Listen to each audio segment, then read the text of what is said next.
En fait, en cas d'incendie, donc vous savez bien qu'il y a de la fumée qui va disons, se propager. Il faut bien l'évacuer. Il faut bien l'évacuer. D'accord? Ok, il faut bien l'évacuer. Donc en fait, disons ce qu'on a ici, donc les définitions, c'est important. Vous avez ce qu'on appelle un cadre dormant. C'est partie fixe de l'exutoire. D'accord? C'est la partie fixe de l'exutoire. Imaginez un petit peu que vous ayez une fenêtre. D'accord? Vous avez une fenêtre, donc vous avez votre exutoire qui est là, qui peut s'ouvrir. D'accord? Vous avez donc un cadre extérieur.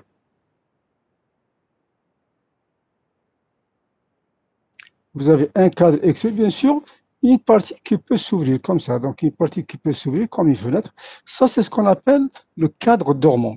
D'accord? Ça, c'est ce qu'on appelle le cadre dormant. D'accord? C'est ce qu'on appelle le cadre dormant. D'accord? Ensuite, le canton de désenfumage, on l'a vu ici. D'accord? Le canton, c'est les espaces qui sont compris entre un certain volume, qui comprennent un certain volume. Ce qu'on appelle le canton de désenfumage ici. D'accord? Ensuite, vous avez les clapets, dispositif action de sécurité consistant en dispositif d'obturation et compartiment des systèmes de sécurité d'incendie. En fait, qu'est-ce que vous avez ici? Supposez, par exemple, vous ayez un incendie entre deux locaux. D'accord? Vous avez un incendie entre deux locaux ici. D'accord? Et donc, vous avez deux locaux qui sont là.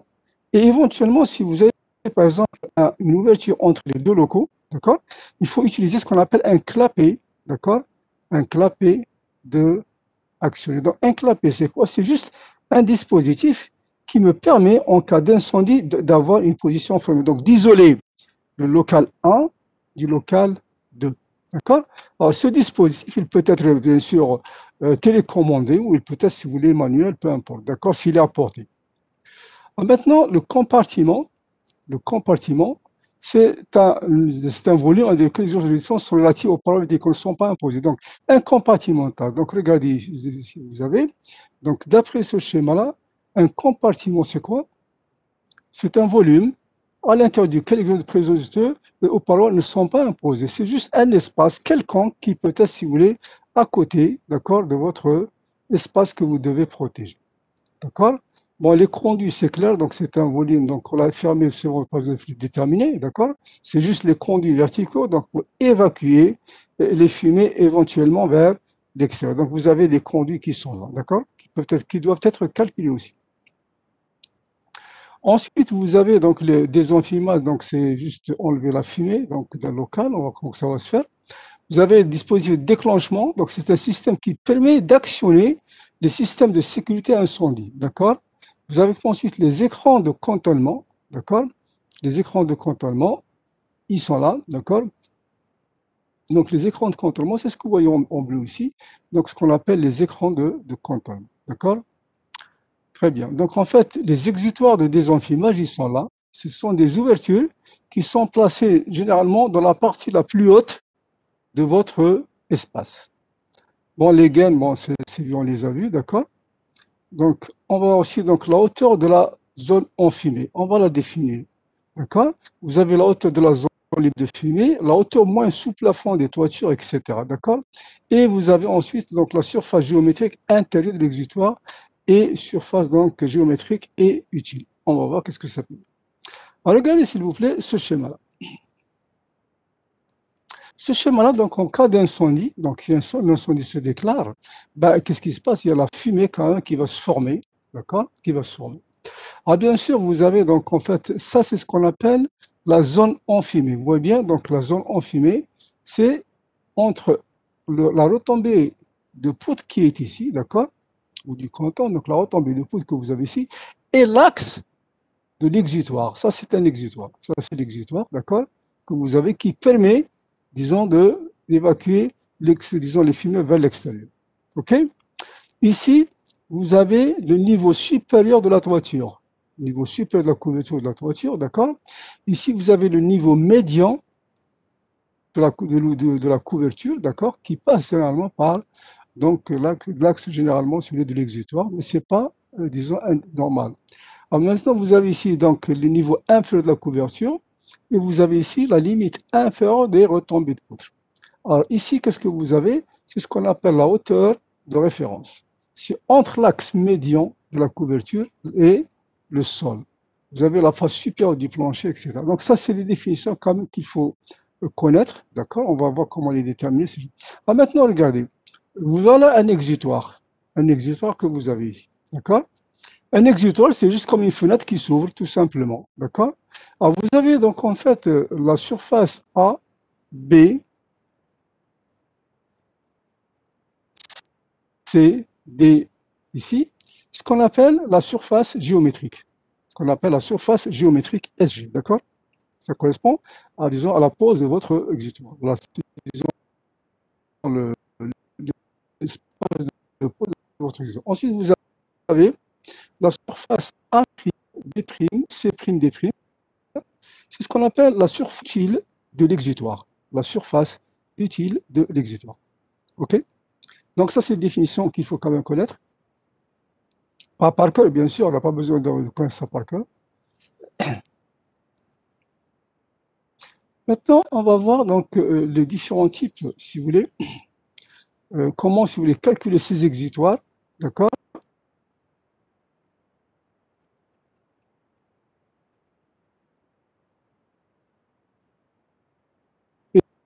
Et les textes réglementaires, bien sûr, on va pas y poser. Donc, où les mettre? Où les mettre?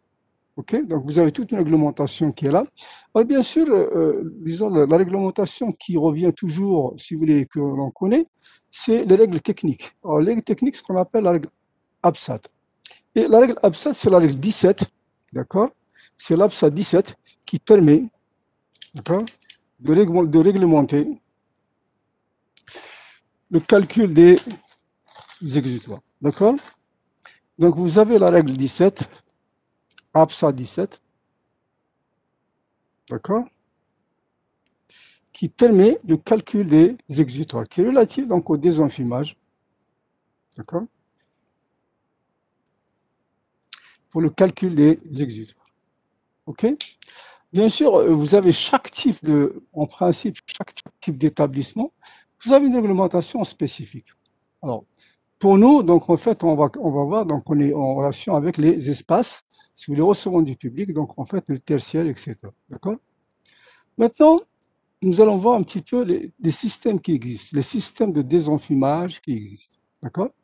Donc vous avez, si je regarde ce tableau ici, qui est un tableau récapitulatif, donc les systèmes de désenfumage possibles, vous avez amenée d'air naturel, sortie d'air naturel. Alors regardez un petit peu comment on doit faire. Donc si vous avez un local, d'accord, où il y a risque d'incendie. Donc, supposons que vous avez un incendie qui se déclare, donc vous avez certainement de la fumée qui va se former ici. Alors, qu'est-ce qu'il faut faire?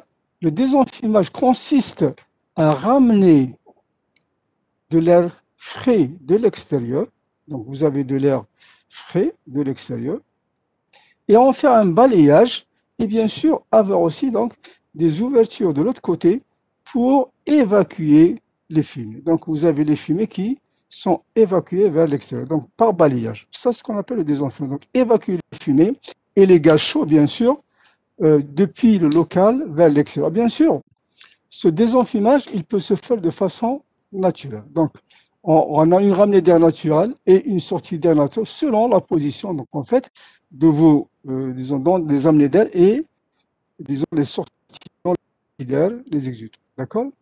Ensuite, vous avez une deuxième possibilité, c'est naturel mécanique. C'est comme un petit peu la ventilation à la limite. D'accord?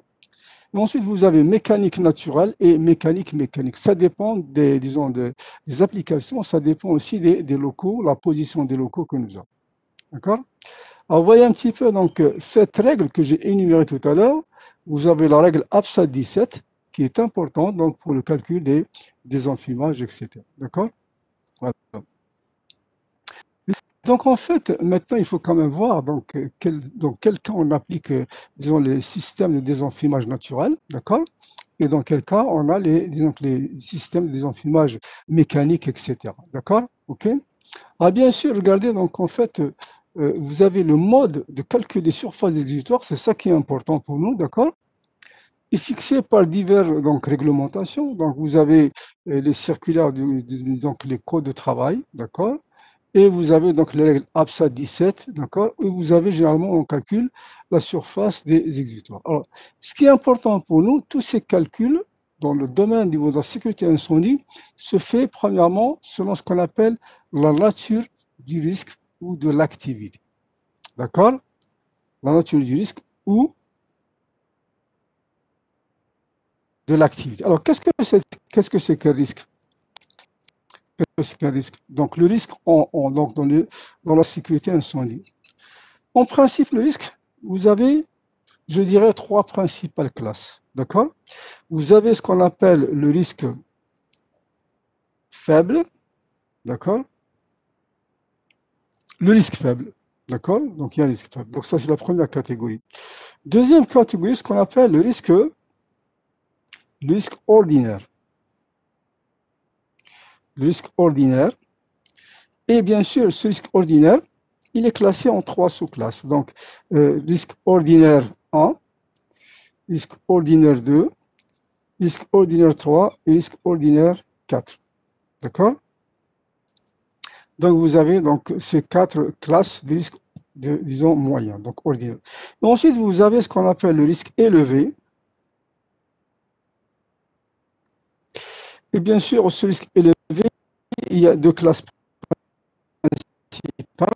Donc, c'est ce qu'on appelle le process de fabrication. Donc, c'est fabrication, éventuellement. OK? Et, disons, le process de stockage. Le process de stockage. Et bien sûr, ce risque est fonction du type de combustible que vous avez dans votre local. D'accord? Ah, bien sûr, les risques faibles, c'est par exemple les salles de classe où vous n'avez pas quand même de combustible qui peut s'enflammer rapidement. D'accord? Et ici, par exemple, vous avez donc les risques ordinaires, tout dépend de ce que vous avez. Donc, si vous avez par exemple des liquides ou des détergents, ce que vous voulez. Maintenant, le risque élevé, c'est sur le processus de fabrication dans certains cas particuliers et aussi le stockage. Si vous stockez par exemple du bitume, de la mousse, etc., ça c'est quand même ces risques qui sont très élevés. Par exemple, si vous voulez l'essence, le pétrole, tout ce que vous voulez. Donc ça c'est important, c'est des risques très très élevés. D'accord? Ah, bien sûr, ici, donc en fait, donc la hauteur H de référence, on va la voir tout à l'heure que représente cette hauteur de référence, d'accord? Ensuite, vous avez donc la hauteur de référence, on l'avait déterminée. Donc regardez, la hauteur de référence, c'est celle-ci. C'est entre le sol et l'axe médian de la couverture. C'est ce qu'on appelle la hauteur de référence. D'accord? Et vous avez donc en fait aussi la zone amphibie qui joue un rôle important. Donc vous avez donc ces risques dans la zone amphibie aussi. Donc nous avons donc la hauteur de référence et la zone amphibie. La zone amphibie, on y revient ici. Donc voilà, la zone amphibie, c'est celle-ci, entre le bas de la limite inférieure des retombées et l'axe médian de la courbe. Ce sont des hauteurs qui sont très importantes qu'il faut savoir calculer donc, et aussi les placer et les maintenir, disons, de façon à ce que la fumée n'échappe pas sur les côtés. D'accord? Ces retombées de poutre qu'on le met, donc vous avez des cantons, ce qu'on appelle des cantons de désenfumage, c'est ce qu'on appelle des cantons de désenfumage. D'accord? Donc, pour éviter à ce que la fumée ne passe de l'autre côté, etc. Donc, on maintient la fumée emprisonnée dans un espace particulier. D'accord? Est-ce que c'est clair?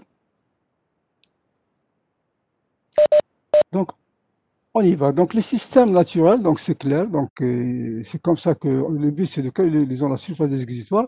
On va voir tout à l'heure comment on fait. D'accord? Ensuite, vous avez le système mécanique.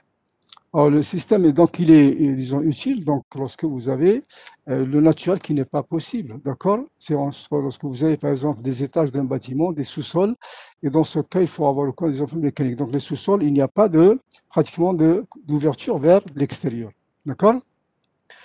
Alors, bien sûr, vous voyez un petit peu, donc, en fait, lorsque tout est fermé, on doit imposer, disons, comment dirais-je, la ventilation, donc l'extraction en partie haute, avec un débit de 1 mètre cube par seconde par 100 mètres carrés de surface de sol. D'accord? Donc, pour chaque 100 mètres carrés de surface, vous avez besoin donc d'extraire 1 mètre cube par seconde. Donc, c'est le débit imposé par la réglementation. D'accord?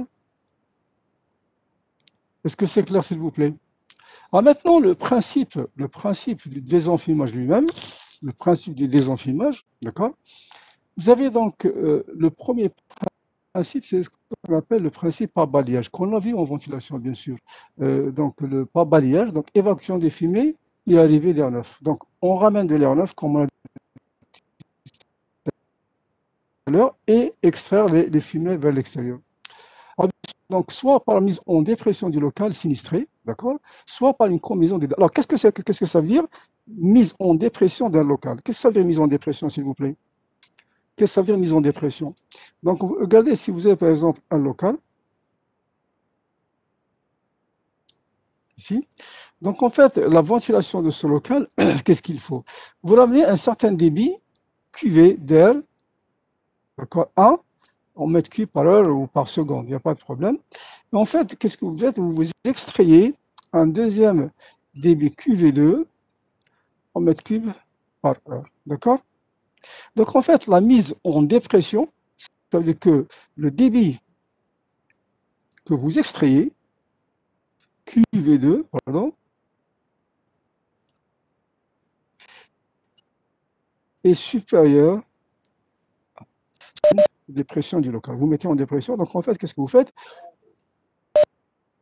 L'image, ok, ok, merci.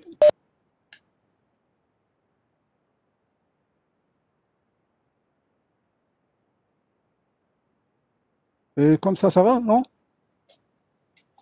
Est-ce que vous voyez comme ça? Non? Mieux qu'avant. Tant mieux. Tant mieux alors. On va essayer de...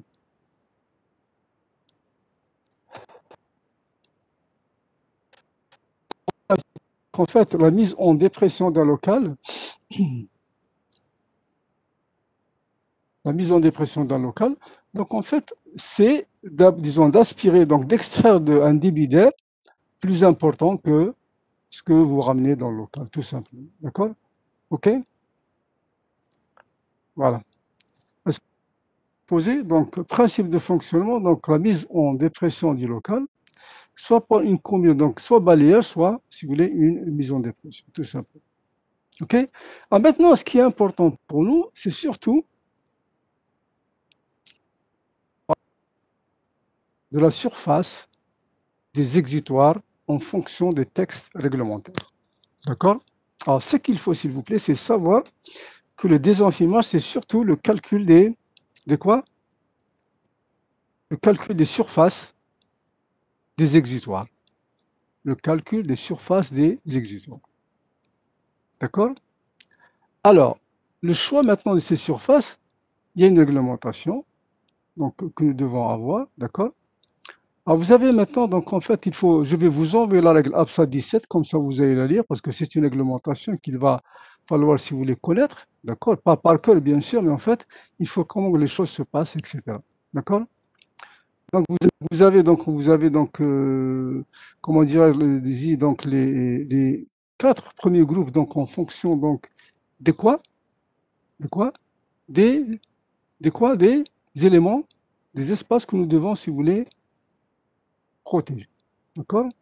Alors maintenant, ce qu'il faut savoir, on va passer aux choses pratiques. D'accord? Vous avez le code du travail, qui est une réglementation qui vous indique. D'accord? Alors, le code du travail, d'accord? Regardez qu'est-ce qu'il dit, comme on l'a vu tout à l'heure.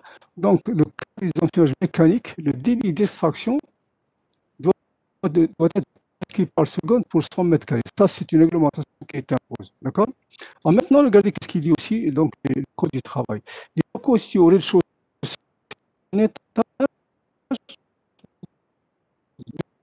de plus de 300 mètres carrés. Ça, ce sont des locaux qui doivent absolument, si vous voulez, des au rez-de-chaussée ou un étage de plus de 300 mètres carrés doivent être des enfumés.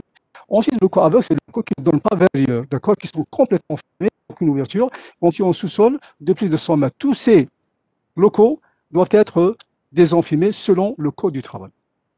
Et bien sûr, vous avez oublié tous les escaliers, donc les circulations doivent comporter un désenfumage mécanique. Donc, qu'est-ce qu'il faut retenir? Toutes les surfaces, rez-de-chaussée, en étage de plus de 300 mètres doivent être désenfumés. D'accord? Les locaux aveugles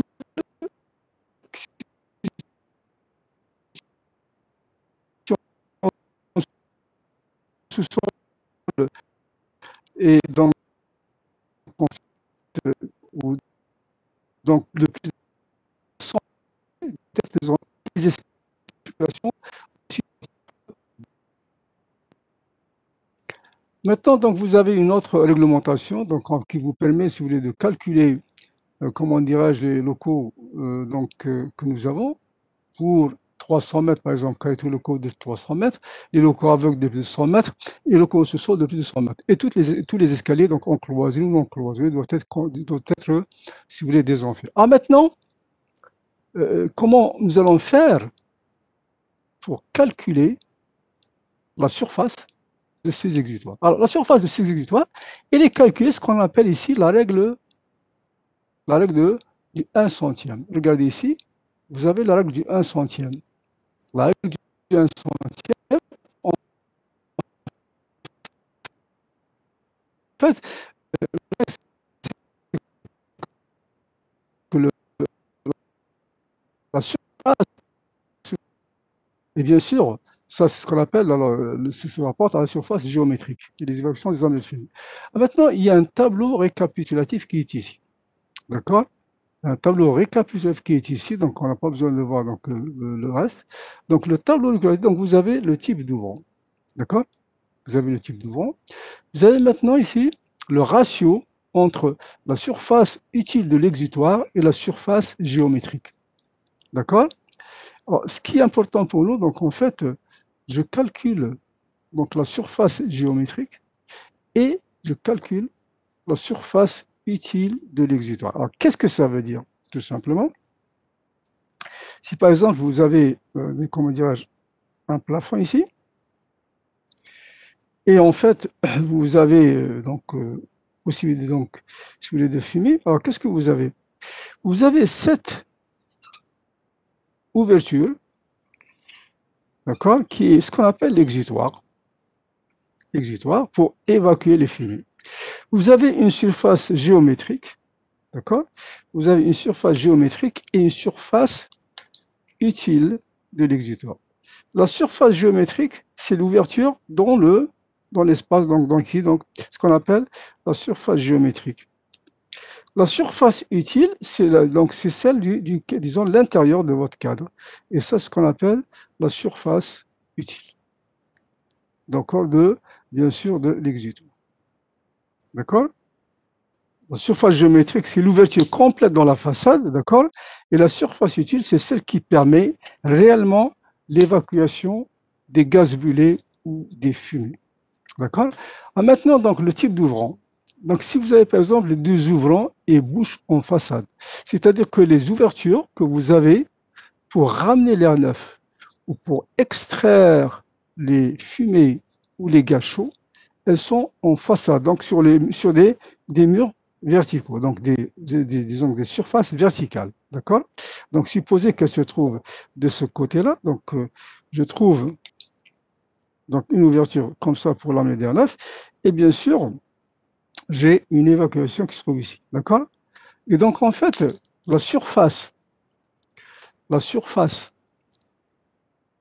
utile de l'exutoire sur la surface géométrique, le rapport doit être égal à 0,5. D'accord? Avec une surface donc géométrique, donc c'est 1 centième de la surface de l'espace que vous devez désenfumer, et la surface utile de l'exutoire, c'est 1/200. Alors, imaginons par exemple, que j'ai une surface ici que je dois protéger, mais en fait, les surfaces, on va voir comment aussi les décomposer, d'accord? Supposons que j'ai une surface, disons, plancher, que j'ai ici, d'accord? Supposons que cette surface fasse 3000 mètres carrés.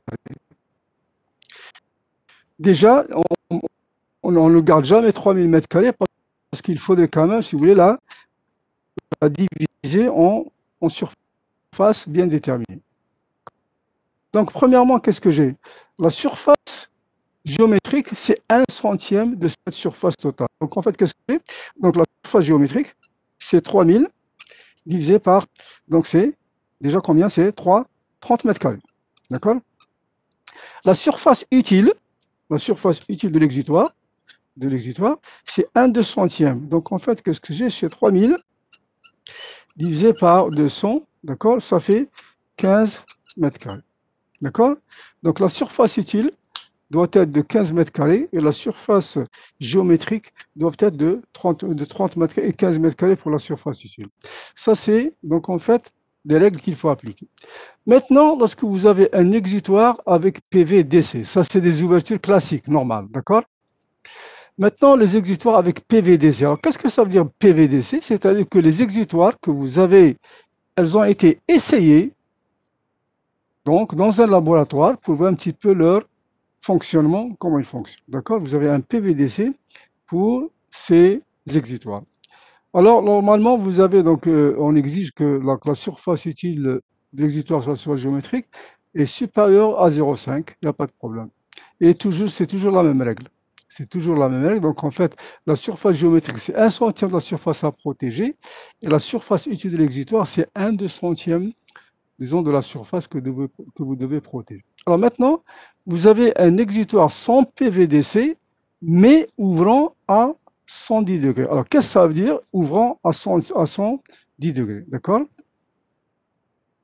Regardez. Si vous, par exemple, si vous avez par exemple un toit, donc vous avez un toit qui est comme ça, d'accord? Et que vous placez,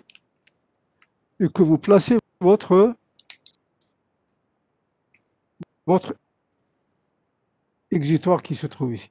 Donc, normalement, dans une position fermée comme ça. Alors, s'il s'ouvre en cas d'incendie, il faudrait que l'angle d'ouverture que vous avez ici, par rapport à l'horizontale, il faudrait qu'il soit au moins à 110 degrés. Donc, l'ouverture, elle se fait à 110 degrés par rapport à la position initiale. Donc, qu'est-ce que vous avez, s'il vous plaît? Donc, le ratio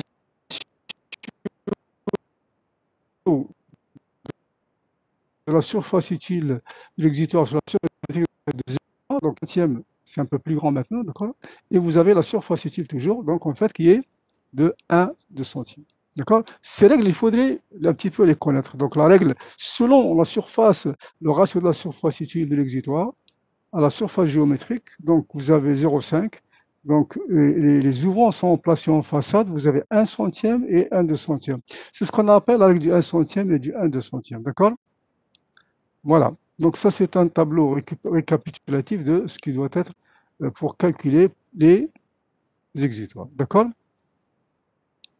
Bien, maintenant, vous avez toute une réglementation, on ne va pas la passer en revue, d'accord? C'est clair, donc c'est trop contraignant. Alors maintenant, ce qui va être un peu, c'est ça, regardez. Donc c'est la disposition, d'accord, disons des amenées d'air et les évacuations, d'accord? C'est les dispositions relatives au désenfumage mécanique. Donc, les implantations des conduits, d'accord, les bouches d'amener d'air et les extractions de fumée, où est-ce qu'on doit les placer. D'accord? Est-ce que c'est clair? Donc, maintenant, regardez, si je prends par exemple ici, hein, vous avez par exemple vous avez des circulations que vous avez ici. D'accord? Alors, les circulations, vous avez ici, en fait, ça c'est les extractions d'air. Donc, voyez un petit peu les amenées d'air que vous avez ici. Lorsque tout est en fait bouclé, donc couvert, donc on n'a pas, disons, d'espace vers l'extérieur. On vous dit par exemple que vous devez placer les amenées d'air de ce côté-là avec une vitesse, disons, quand vous avez un débit inférieur à 5 mètres cubes par seconde, d'accord? Et ensuite, vous avez les extractions, regardez où est-ce qu'on les pose. Donc, vous avez la possibilité de placer vos amenées d'air ici, d'accord? Et vous avez aussi la possibilité de placer vos amenées d'air ici, d'accord? Donc vous avez 1 mètre cube, vous avez 1 mètre cube par seconde de balayage. Donc vous avez 1 mètre cube ici, d'accord? Et en fait, si vous faites le total, bah, écoutez, Donc, vous avez les 5 mètres cubes requis que vous avez. Et disons l'extraction, vous avez l'extraction de 5 mètres cubes. Alors maintenant, regardez, il y a quand même des éléments importants que vous avez, d'accord? C'est ce qu'on appelle 2 unités de passage, d'accord? Et 3 unités de passage. Alors, qu'est-ce que c'est qu'une unité de passage? L'unité de passage, c'est en général, donc, vous avez un espace pour permettre l'évacuation des personnes en cas d'incendie. Alors, ça dépend du nombre de personnes. Ça dépend du nombre de personnes. Donc, en fait, vous avez les couloirs, les circulations. Elles doivent avoir une certaine, si vous voulez, largeur. Cette largeur. Et cette largeur doit être, si vous voulez, en fonction du nombre de personnes et que nous avons bien sûr le nombre de personnes et les unités de passage. L'unité de passage, en fait, la minimum, c'est soit 0,60 mètres, d'accord, minimum, donc pour permettre à une personne de passer, d'accord, ici, si vous avez une personne, donc vous avez une personne qui va passer ici, et en fait, plus le nombre de personnes augmente, plus les unités de passage augmentent. Donc, minimum, c'est à peu près 0,60. Et donc, en fait, pour avoir, disons, la largeur exacte, c'est en fonction du nombre de personnes qu'il faut évacuer et on multiplie sur le nombre de personnes et l'activité que vous avez. D'accord?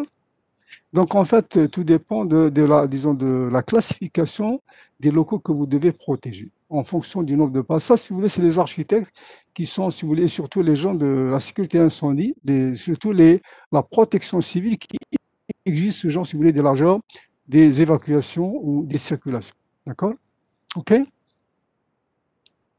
Et donc, en fait, ça, c'est important. C'est juste la position donc, de vos amenés d'air et de votre extraction. Est-ce qu'il faut les positionner? Alors, regardez maintenant donc, les cages d'escalier, comment on va désenfumer les cages d'escalier. Alors, premièrement, donc, vous avez par exemple, si vous regardez ici, donc il se peut par exemple que vous ayez un incendie qui se déclare ici, à un certain étage. Alors, vous avez ici votre exutoire. L'exutoire, il se trouve ici, d'accord? Au haut de la cage d'escalier. Donc, ça, c'est un exutoire, d'accord? Que vous avez. Première des choses, on ramène de l'air frais par le bas avec éventuellement soit naturel, soit par le biais d'un ventilateur, d'accord, qui va nous ramener de l'air frais. Alors, vous avez ici la commande de cet exutoire. La commande de cet exutoire peut se faire soit mécanique, donc si vous voulez mécaniquement, donc automatiquement, soit manuel, si l'on veut. Alors maintenant, il faut maintenir toujours les cages d'escalier en surpression avec une surpression de 20 à 80 pascal. Donc en fait, ça veut dire quoi? C'est-à-dire que vis-à-vis des locaux que vous avez ici, la différence de pression entre ce local et ce local, et la cage d'escalier doit être au moins entre 20 et 80 pascal. D'accord?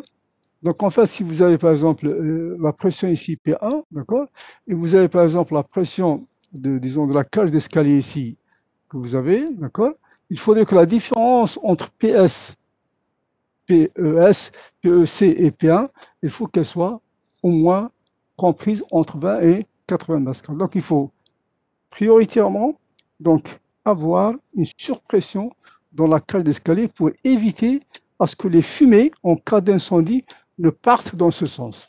Donc, si c'est en surpression, les fumées restent là et vous avez certainement des exutoires donc, en fait, qui permettent un petit peu l'évacuation des fumées et des gaz chauds.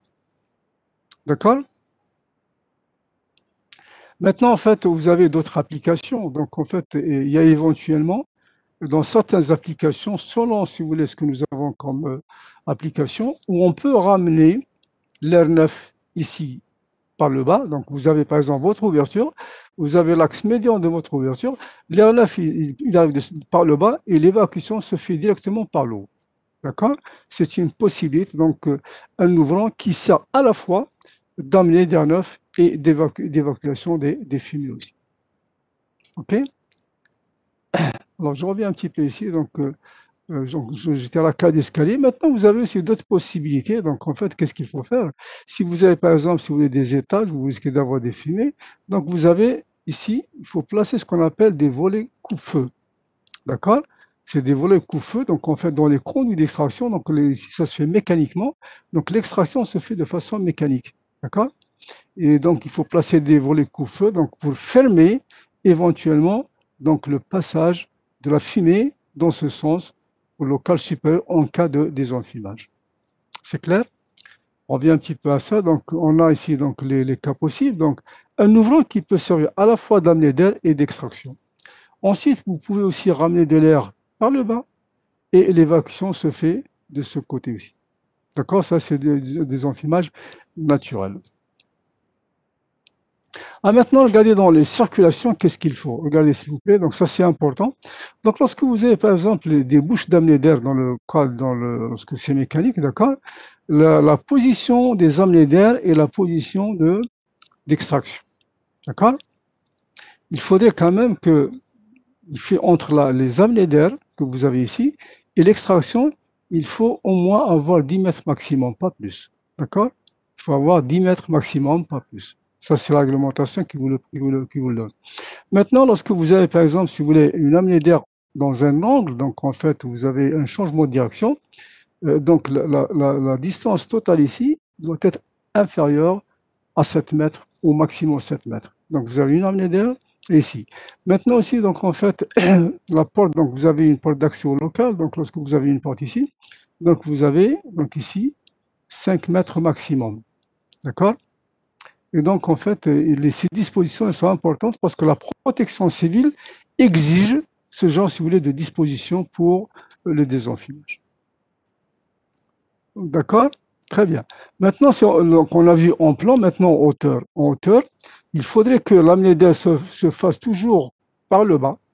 Donc, disons, les ouvertures d'amener d'air sont placées toujours par le bas à au moins 1 mètre du sol.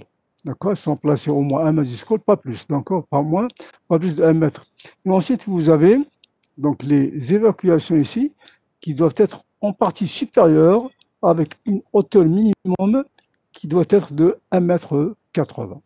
D'accord? Avec une hauteur minimum qui doit être de 1,80 m.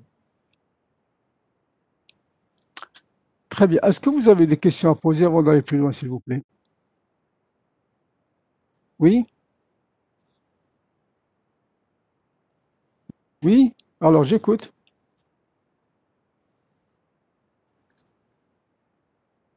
Est-ce que vous avez des questions à poser? Non? On continue. Maintenant, on va voir, disons, la terminologie et ce que nous avons. Donc, en fait, lorsque vous avez un espace à désenfumer. D'accord? Bon, on a déterminé, donc en fait, on a défini tout à l'heure. Donc, ça, c'est la hauteur de la zone libre de fumée, ce qu'on appelle H', d'accord? Ensuite, la hauteur de la zone enfumée, ce qu'on appelle HF, c'est entre la retombée ici, de votre canton, d'accord? Et, disons, l'axe médian de votre couverture. Ça, c'est bien sûr la hauteur maximale, etc. Maintenant, vous avez la hauteur moyenne H', donc de la zone enfumée. Vous avez la face supérieure. On a défini tout ça tout à l'heure. D'accord? Maintenant, ce qu'il faut savoir, s'il vous plaît, lorsque vous avez, par exemple, une surface qui est très importante, lorsque vous avez une surface qui est très importante, je dirais peut-être 10 000 m², on ne va pas laisser cette surface comme ça libre de 10 000 m². Donc, qu'est-ce qu'il faut? Il faut la diviser. Il faut la diviser en cantons. Il faut la diviser en cantons, donc c'est des espaces. Donc, vous avez par exemple ici, c'est le canton 1, c'est un espace 1. Vous avez ici le canton 2, et ici, vous avez le canton numéro 3. Alors, chaque canton,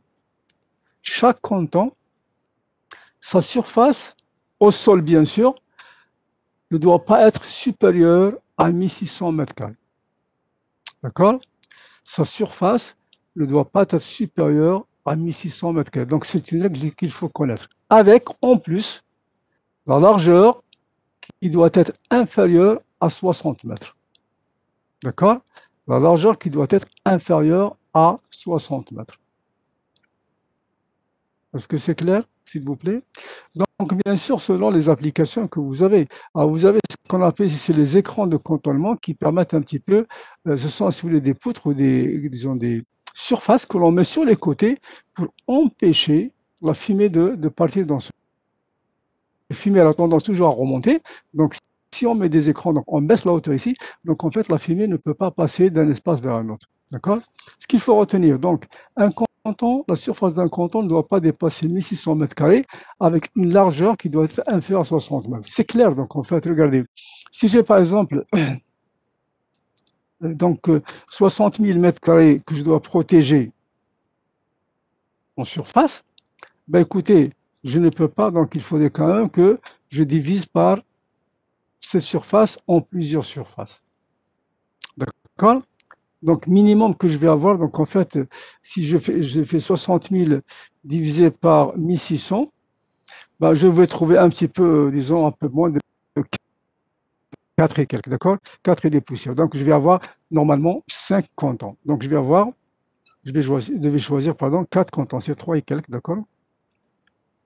3 et quelques. Donc je vais choisir 4 cantons. D'accord? Il y a 3,75. Pardon? 3? 75. 3,75, donc je ne peux pas prendre 75, donc qu'est-ce que je fais?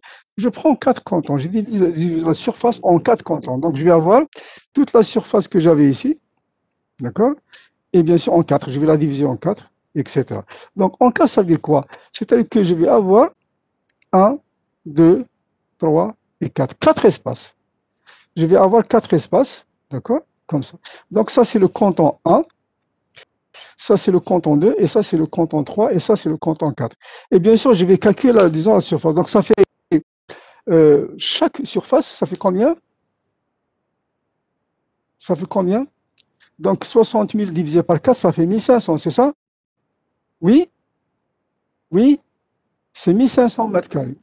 60 000 divisé par 5, monsieur.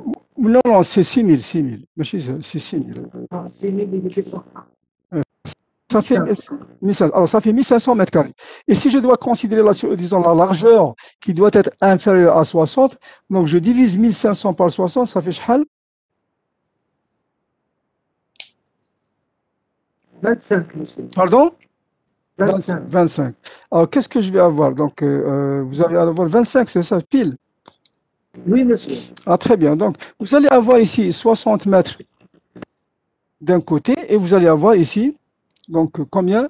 La surface qui va être à 1500 mètres carrés, tout simplement. D'accord? Donc, vous allez avoir une surface de 1500 mètres carrés avec une largeur de 60 mètres.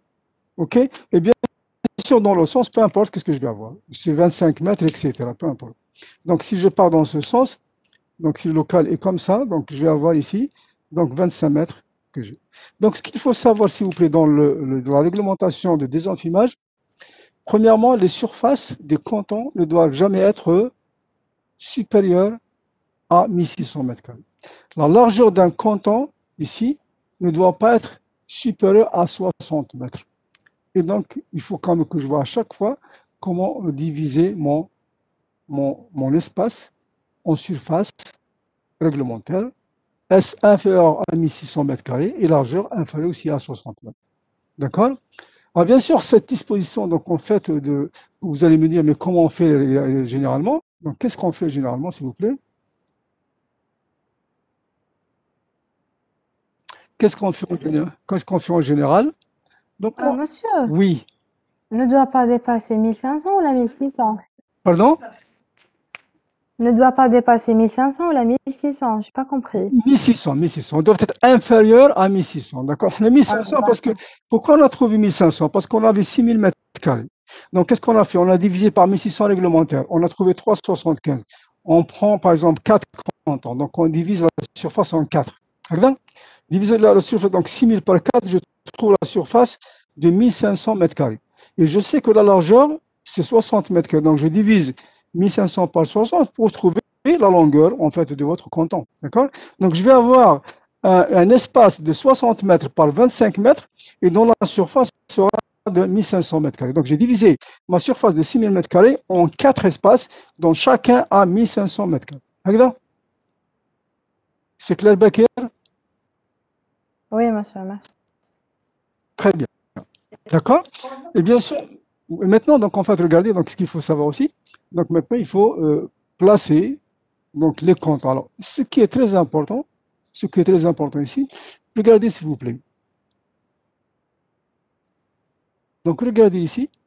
ce que j'ai là, la partie LED. Ça, c'est ce qu'on appelle des écrans. Et ce sont ces écrans qui me permettent de séparer, disons, les cantons l'un par rapport à l'autre. D'accord?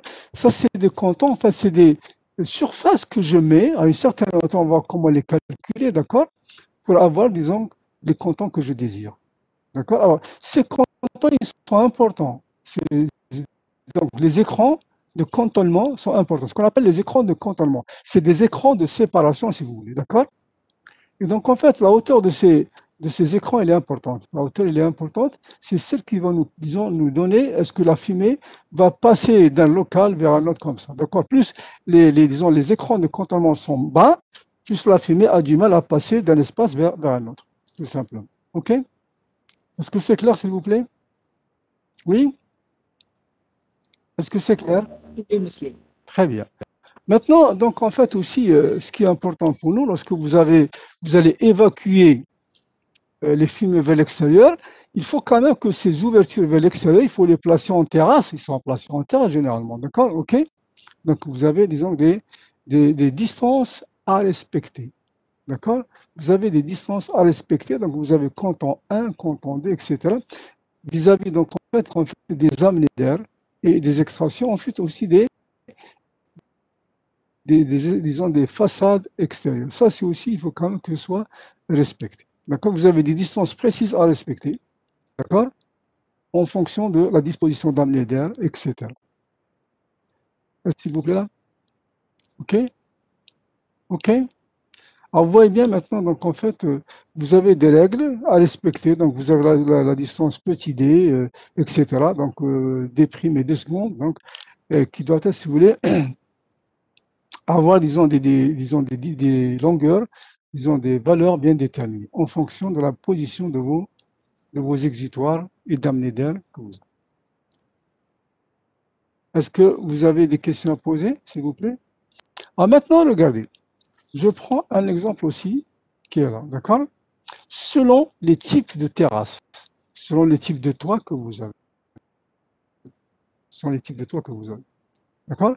Alors maintenant, regardez comment je vais faire. Donc en fait, vous avez cette hauteur H, qui est la hauteur géométrique de votre local. Vous avez la hauteur H', c'est la hauteur sous retombée de l'écran ici. D'accord? C'est la zone ici que vous avez entre le minimum donc, de la retombée de l'écran et le sol que vous avez. D'accord? Alors, les H et les H' qu'on a vu tout à l'heure, donc ici, ils sont en fonction de quoi? Du type de plancher haut que vous avez. D'accord? Vous voyez bien, parce que lorsque c'est plat, il n'y a pas de problème. Donc, vous avez la hauteur, c'est entre le plancher haut et le sol. Ici, par contre, non. Donc, vous avez la hauteur, c'est entre le plancher bas et disons, l'axe médian que vous avez, etc. Et donc, vous voyez un petit peu, chose qui est très importante, s'il vous plaît. Chose qui est très importante. On a vu tout à l'heure que normalement, la surface de cantonnement, elle devait être inférieure à 1600 mètres carrés. Maintenant, on vous montre exactement, selon la configuration disons, des planchers hauts, quelle sera la surface qu'il faut considérer. Dans ce cas-là, par exemple, lorsque vous avez disons, un local avec un plafond plat, donc qu'est-ce que vous allez avoir? Vous avez ici la surface, il faut qu'elle soit inférieure au moins égale à 900 mètres carrés. D'accord?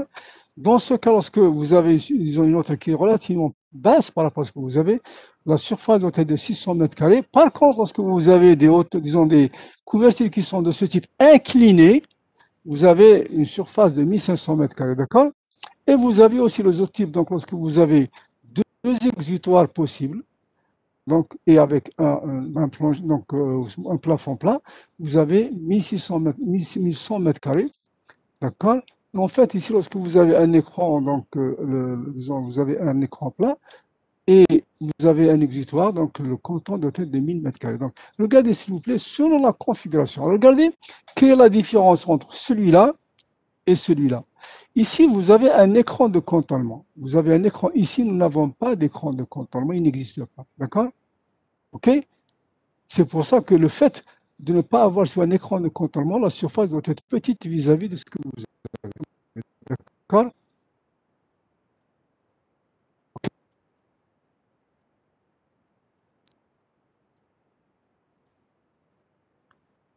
Voilà un petit peu donc la dispersion.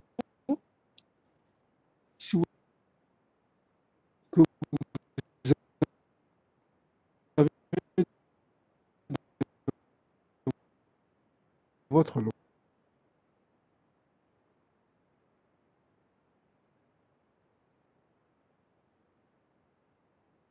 Devant, par exemple, vous avez une amenée d'air naturelle, ouvrant en façade, et l'évacuation, elle est là, d'accord?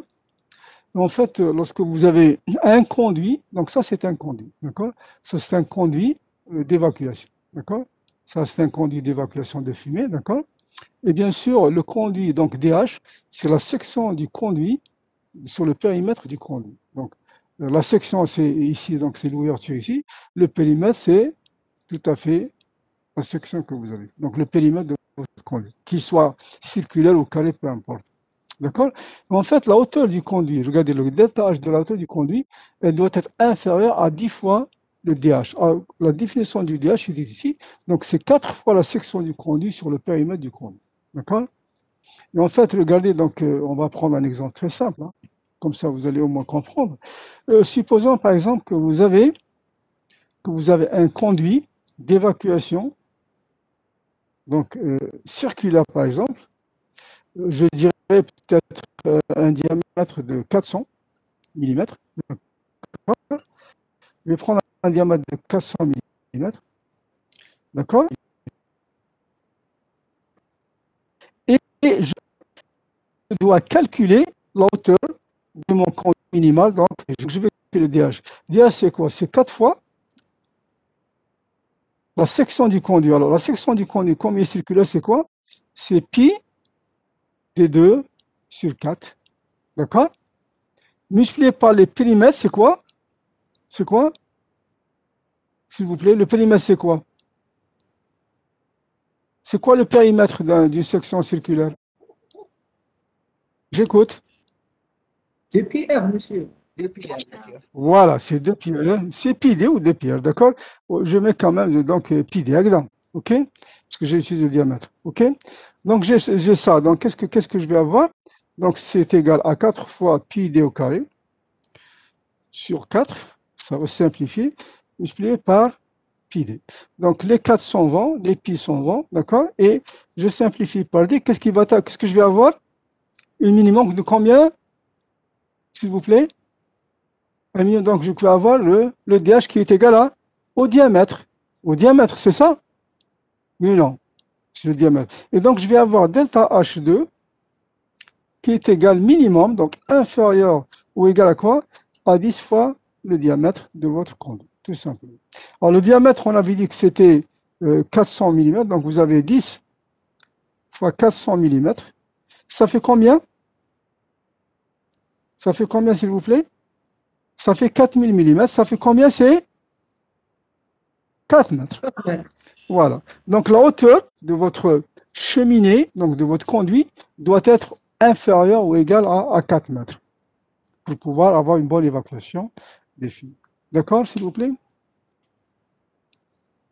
On continue. Vous avez des questions à poser? Non? On continue. Maintenant, donc, en fait, vous avez des applications, s'il vous plaît. Ça dépend maintenant lorsque vous avez, par exemple, un local enterré, d'accord? Vous avez un local en rez-de-chaussée, d'accord? Et vous avez un local en étage. On vous montre un petit peu comment se fait l'extraction, comment se fait l'amener d'air et comment se fait, si vous voulez, la position des écrans, disons, des exutoires, d'accord? Donc, on a une possibilité par conduit donc d'évacuer dans un local qui est ici, d'accord? Et donc, en fait, on peut aussi évacuer de ce côté. Donc, les amenés d'air se font toujours par le bas pour les rez-de-chaussée. Par contre, si vous voulez, les amenés d'air dans le cas d'un local enterré se font en partie basse, mécaniquement bien sûr, et vous avez l'extraction qui se fait mécaniquement par l'eau. D'accord? Donc, on vous donne un petit peu les règles de mise en application du désenfumage. Alors maintenant, je vais vous poser une question. Je vais vous poser une question. Je pense qu'il y en a parmi vous qui sont partis, par exemple, dans les parkings, disons, des surfaces que vous connaissez, donc les malls, etc. D'accord? Si vous regardez, par exemple, le désenfumage des parkings. Comment se fait le désenfumage disons, des parkings, s'il vous plaît? Comment se fait le désenfumage des parkings qui sont en sous-sol en plus? Alors, j'écoute. Comment se fait le désenfumage en parking? Premièrement, qu'est-ce que vous avez? Si vous avez pas un parking, bon, si vous avez des voitures, etc., peu importe, lorsque vous avez déjà une protection incendie qui est active, d'accord? Donc, vous avez certainement des quoi? Des sprinklers. Des sprinklers, donc vous avez ce qu'on appelle les diffuseurs, ce qu'on appelle les sprinklers, d'accord? Ces sprinklers, c'est donc de l'eau qui est déversée en cas d'incendie. C'est des petites têtes pendantes qui se trouvent, elles sont toujours, disons, sur une tuyauterie rouge, etc. Maintenant aussi, vous avez, si le parking est assez long, d'accord, qu'est-ce qu'on fait? On a ce qu'on appelle des fan jets. Donc, en fait, vous avez des extracteurs, d'accord, qui permettent de véhiculer la fumée pour la prendre vers l'extérieur. Donc, imaginons par exemple que vous avez disons, un incendie qui se crée ici, vous avez de la fumée. Ces ventilateurs, ils permettent d'aspirer la fumée et la donner à l'autre ventilateur, extracteur, etc., d'accord, pour la véhiculer vers l'extérieur, éventuellement de ce côté-là, éventuellement. Donc, vous avez ce qu'on appelle des extraits, ce qu'on appelle aussi communément, donc ce qu'on appelle des fan jets. Donc, c'est une marque, Fanjet, qui permettent un petit peu le déplacement des fumées et des gaz chauds vers l'extérieur. D'accord? Ça, c'est surtout lorsque vous avez dans les parkings des hauteurs relativement basses qui ne permettent pas de par, disons, comment dirais-je, l'évacuation des fumées normalement. D'accord? Donc, on déplace la fumée par des extracteurs qui l'un donne à l'autre et ensuite elle est évacuée vers l'extérieur. D'accord? Bon, maintenant, je pense que ça, c'est des tableaux qui nous permettent un petit peu de calculer tous les éléments qu'on a vus. Ben, écoutez, donc, ça, c'est des choses qu'on ne peut pas avoir tout de suite. Donc, je vais vous envoyer le document, vous allez le lire, d'accord? Et c'est en fonction donc, de certaines, si vous voulez, hauteurs sous plafond qu'on avait défini H. Donc, vous avez aussi de la hauteur de zone libre de fumée qu'on avait définie tout à l'heure. OK?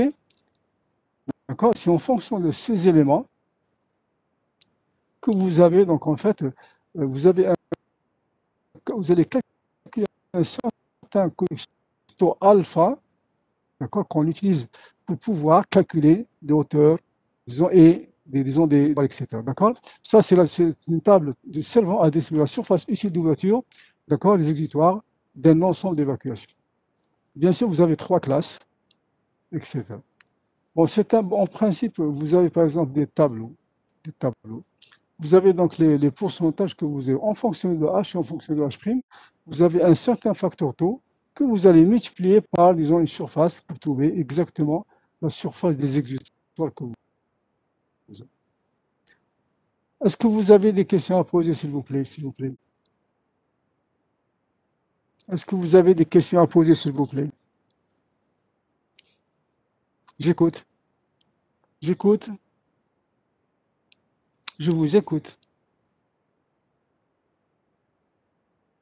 Ah, bien sûr, si vous avez un exemple de calcul, comment calculer donc en fait, comment dirais-je, la surface des exutoires, d'accord? C'est clair, donc vous avez des exemples que vous pouvez appliquer par vous-même, etc. D'accord? Est-ce que c'est clair, s'il vous plaît?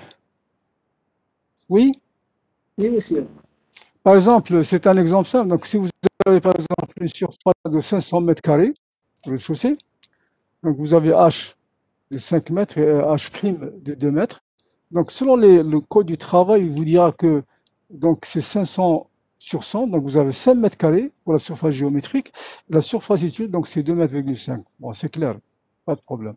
OK? Ça vous permet un petit peu de calculer la surface des exutoires que vous devez faire. Est-ce que, moi je vous pose une question s'il vous plaît. Est-ce que vous avez compris qu'est-ce que c'est qu'un exutoire et comment il est fait et quelle est sa fonction? S'il vous plaît.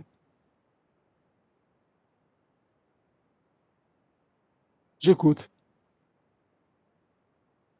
Est-ce que vous avez compris le but du désenfumage?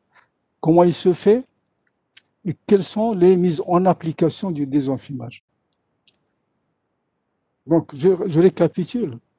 Le but du désenfumage, c'est d'évacuer les fumées et les gaz chauds vers l'extérieur en cas d'incendie. D'accord? كيما اللي صرا في باركينغ مسيو ولا هذاك كاين واحد Oui, شغل واحد شغل oui, يجدوا هكذايا مسيو كيما في ميم في لي زوبيطو oui. نورمالمون كاين كي صرا ان انسوندي شغل تديكلونشا اون الارم ويبدا يسيل الماء من Non, من- ça c'est les sprinklers. Les sprinklers, c'est ce que j'ai dit. Donc, les sprinklers, c'est des petites têtes que vous avez toujours dans les parkings qui sont au-dessus de votre tête. Regarde. Et en fait, en cas d'incendie, disons, il y a disons, l'eau qui va se déverser automatiquement. D'accord?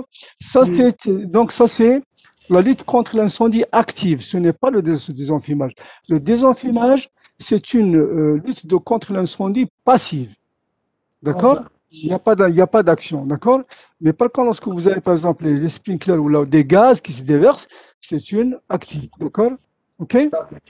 Alors, ce qu'il faut comprendre des désenfumage, c'est l'évacuation des gaz chauds et des gaz et des fumées vers l'extérieur. On a besoin pour cela d'avoir des surfaces, des ouvertures d'une certaine section minimale qu'il faut calculer. En fonction de quoi? De la surface que vous devez protéger tout simplement.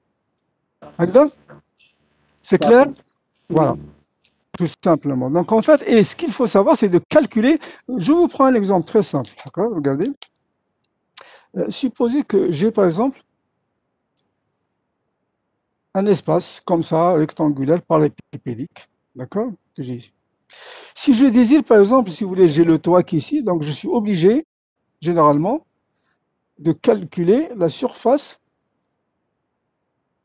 pour l'évacuation des fumées. D'accord? Pour l'évacuation des fumées. Alors, regardez, s'il vous plaît. Si j'ai disons, un incendie qui se déclare ici, donc certainement il va y avoir de la fumée, il faudrait que la fumée qui est produite sous les gaz chauds soit évacuée par le biais de par le biais de ces exutoires. Donc il faudrait que je calcule la surface totale. Donc ensuite je veux calculer le nombre d'exutoires par le choix que je vais faire. D'accord? Donc le cours de sécurité incendie, d'accord? Je dois vous rappeler qu'en fait, la quantité de fumée qui est produite, d'accord? La quantité de fumée qui est produite est fonction du type de matériau qui brûle. La quantité de chaleur et la quantité de fumée qui est produite, c'est des relations qu'on utilise, donc c'est des formules qui sont utilisées pour calculer la quantité de fumée et la quantité de chaleur qui est produite en fonction du combustible qui brûle. D'accord? Donc, ce qu'on appelle selon le pouvoir calorifique du matériau qui brûle. D'accord? Donc, une fois que vous connaissez donc, la quantité de fumée, ou donc la chaleur qui peut se produire, vous pouvez éventuellement, disons, traduire tout cela en termes de volume de fumée que vous devez évacuer. Maintenant, ce qui m'intéresse, moi, donc on nous a simplifié les choses, ça va être en fonction de quoi? Ça va être en fonction de la surface que je vais protéger ici. La surface que je vais protéger. D'accord? Et c'est la surface qu'on appelle un canton. D'accord? Ce qu'on appelle la surface d'un canton que j'ai. Et en principe, donc, si je connais la surface du canton SC, d'accord, je sais que la surface géométrique, d'accord, d'un exutoire, elle doit être égale à quoi? Donc, c'est S du canton divisé par 1000. Donc, c'est le code du travail, bien sûr. Donc, je connais la surface, disons, géométrique. La surface géométrique, c'est comme une fenêtre, c'est le cadre extérieur. Et la surface utile de l'exutoire, c'est S, c'est toujours sur 2000. Personne ne m'a posé la question, comment peut-on, si vous voulez, connaître la surface? Regardez un petit peu. La surface utile et la surface géométrique, donc en fait, si vous avez par exemple, ça c'est la surface utile, c'est ça la surface utile, c'est l'ouverture, carrément, d'accord? Maintenant, si vous avez des grillages, ou des lamelles. Vous avez des grillages ou des lamelles, comme ça, qui peuvent disons, être présents. La surface ici, ce n'est pas la totalité, s'il vous plaît. C'est la somme des ces petites surfaces que vous avez ici. C'est ce qu'on appelle la surface utile. En général, les exutoires, ils sont vendus, donc en fonction, généralement, ils font 1 mètre carré minimum. Donc en fait, vous pouvez les commander quand vous voulez, selon ce que vous voulez. Donc maintenant, regardez, donc si j'ai, par exemple, un canton, donc en fait, que j'ai ici, donc 1500 minimum, donc 1500 mètres carrés, d'accord? Pour savoir la surface utile, donc je divise par 200. Shahal 1500 par 200? Shahal 1500 par 200, s'il vous plaît? Ça fait 7,5, c'est ça? 7,5 monsieur. Vous avez 7 mètres carrés, donc je dois prévoir une surface pour évacuer les fumées de 7 mètres carrés. Alors vous pensez que je ne vais pas faire une ouverture dans le plafond de 7 mètres carrés et demi, n'est-ce pas? C'est quasiment impossible. Regarde. monsieur كبيرة بزاف. Mais c'est normal, vous n'aurez plus de toit, hein? Vous n'aurez plus de toit. Et donc, qu'est-ce que je fais? Je choisis, par exemple, disons, des surfaces utiles normalisées de ces exutoires. Supposons, par exemple, que je prenne une surface utile de l'exutoire normalisée qui fait 1 mètre carré. Regarde. Alors, le nombre d'exutoires, qu'est-ce que je vais faire? Donc, je vais avoir les 7 mètres carrés. Donc, le nombre de ces exutoires, c'est les 7 mètres carrés divisé par 1 mètre carré. Je vais avoir combien? À peu près 8, enfin 7,5, je vais mettre 8 exutoires. Regarde. D'accord? Et donc, qu'est-ce que je vais mettre? Je vais mettre 8 exutoires. Dans chaque exutoire a une surface de 1 mètre carré. D'accord? Oui, monsieur. Voilà un petit peu pour calculer le nombre d'exutoires en fonction de la section utile normalisée. Moi, je pense aussi que vous pouvez aller sur Internet et voir les constructeurs des exutoires, comment ils font et quelles sont les sections normalisées des types d'exutoires qui sont vendus. D'accord? Regarde. Alors, ce qu'il faut savoir aussi, c'est que ici, c'est les exutoires. Alors, bien sûr, l'amener d'air, elle peut se faire en façade aussi, il n'y a pas de problème. Alors, ce qu'il faut savoir aussi, s'il vous plaît, on n'a pas parlé, ça, c'est les exutoires. D'accord? C'est les exutoires. Maintenant, l'amener d'air, il faut quand même qu'il y ait une amener d'air. Si elle se fait sur les façades, normalement, la surface d'amener d'air doit être au minimum égale à la surface des exutoires. Donc, si j'ai par exemple 7 mètres carrés en termes, si vous voulez, de surface des exutoires pour évacuer les fumées, je dois avoir aussi un minimum de 7,5 mètres carrés d'ouverture sur les façades pour ramener de l'air neuf. Est-ce que c'est clair, s'il vous plaît? Est-ce que c'est clair, s'il vous plaît? Oui, monsieur. Très, très bien. Très bien. Alors, on arrive donc un petit peu à la fin. Donc, vous avez des exemples qui sont traités selon, si vous voulez, comment dirais-je, la réglementation que vous avez. Je vais vous envoyer le document, vous allez lire, vous allez comprendre. Et je vais aussi vous envoyer la règle APSA 17. D'accord? C'est une réglementation. Ben maintenant, donc, vous avez des exemples à la fin que vous pouvez voir, et que c'est sur la réglementation que vous avez. Alors, s'il vous plaît, est-ce que vous avez compris un petit peu l'esprit du désenfumage et comment on calcule les surfaces des exutoires? Et comment on fait pour avoir la bonne règle d'exécution pour, disons, pour diviser la surface que vous devez protéger, d'accord, que vous désenfumer, en comptant en surface minimale qu'il faut respecter. Est-ce que c'est clair, s'il vous plaît? Est-ce que vous avez des questions à poser? Monsieur, bon, هاد l'exutoire c'est كيما نقولوا الدومين تاعنا monsieur حنا اللي نديروهم في. Ah oui, bien sûr, bien sûr, ça fait partie de la sécurité incendie, d'accord? دكتور monsieur مي هذيك اللي سقسيتك عليها من قبل باغ اكزومبل هذيك اللي تجي في لي زوبيطو اللي ديكلونشا في هذيك الوقت اللي صار ان انسوندي هذيك ثاني مع في الدومين تاعنا monsieur ولا لا؟ Absolument, absolument. Ça, c'est la sécurité incendie active. D'accord? Alors, Malish, on va en parler tout de suite. On va en parler tout de suite. Regardez, s'il vous plaît. Regardez, s'il vous plaît. On va aller un petit peu sur la sécurité incendie maintenant, d'accord? Alors, la sécurité incendie, s'il vous plaît. La sécurité incendie, qu'est-ce qu'il faut faire? Il faut quand même, lorsque vous avez un incendie qui se fait, donc il faudrait l'éliminer. Il faut éliminer l'incendie. Il faut éliminer l'incendie. Alors, bien sûr, les incendies,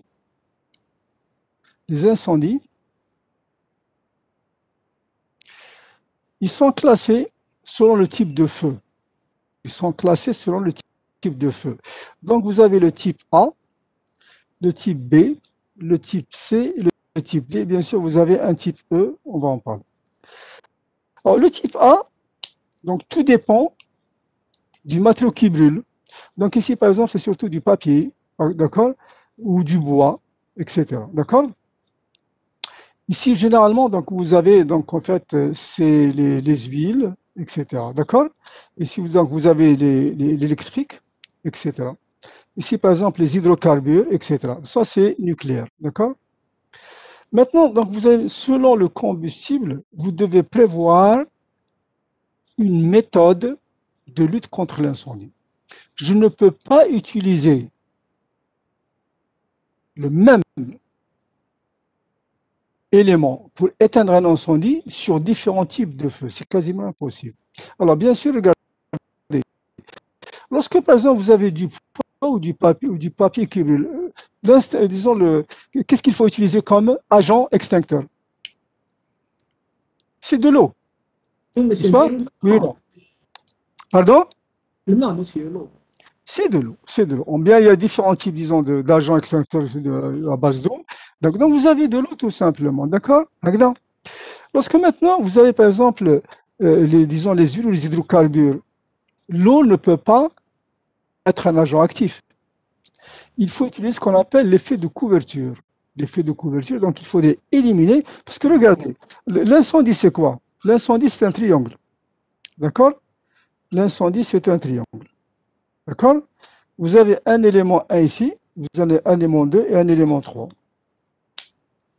Donc il faudrait que les trois soient en présence. Premièrement, l'élément 1 c'est le carburant, donc c'est le carburant, d'accord? C'est le carburant, c'est l'élément qui doit brûler, d'accord? Ensuite, l'élément 2, c'est ce qu'on appelle le comburant, d'accord? Ben, c'est l'air. Et l'élément 3, c'est la cause. C'est la cause. C'est la cause.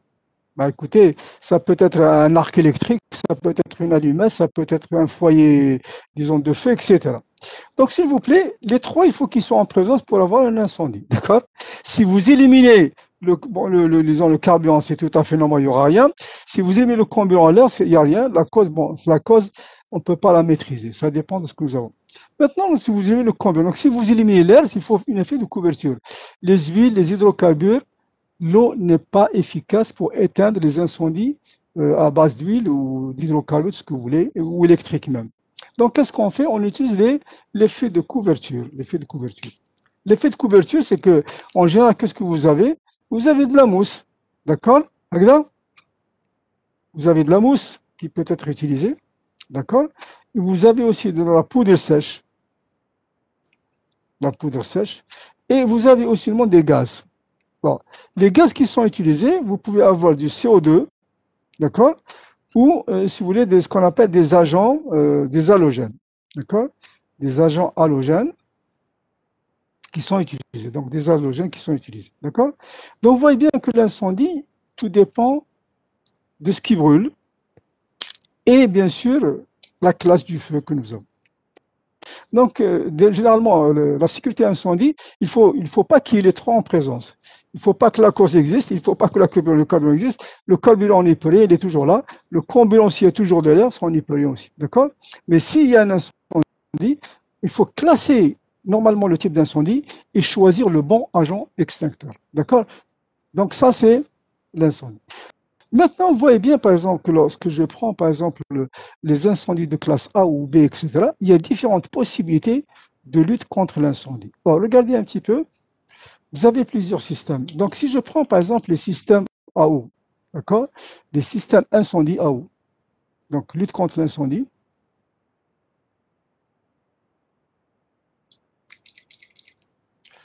Donc, lutte contre l'incendie AO.